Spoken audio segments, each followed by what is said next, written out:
what's the point of having contracts with your customers? Anyone who's in business knows that you typically don't sue your customers. In fact, most people have never sued their customers, especially the existing ones. So why have a contract? Well, I want to tell you a little story about how we made one of my customers a whole bunch of money really quickly without ever having to go to court because their customer did something bad to them. Hi, my name is Richard. I'm the founder of CFS, a legal solutions company that deals with automating your contracts. I'm a former Salesforce lawyer, and I'm hopefully going to give you a couple of tips today. So I had a client come to me the other day and say, hey, my customer is poaching my employees. Now, my client provides professional services that are very hard to come by. They're hyper specialized. So it's not easy for him to find employees. So what do? Well, there's this clause in a contract called a non-solicit. And what that does is it says, like, you can't solicit my employees. That's great, but this is an existing employee. So what they do?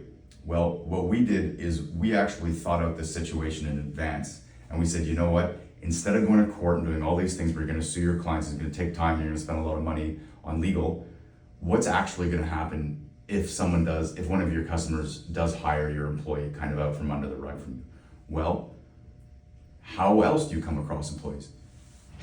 You get employees by having an HR department or by hiring recruiters. So we turn the non-solicit into a recruitment provision. So what do? They get a big chunk of their salary based on the hours that they were working on, if that was a full year's salary. So now my client simply sends an invoice, says, hey, this is part of the contract.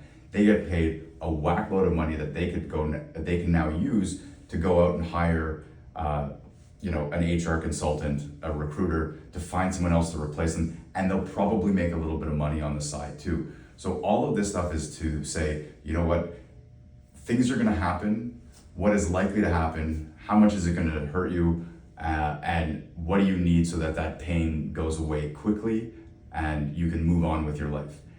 This is not legal advice, but this is something that any business owner or anyone who's dealing with employees that are going to work for their customers should be thinking about. So we are really excited. If you have any questions, leave some comments, get in touch with your lawyer. They should be able to know what they're doing for this.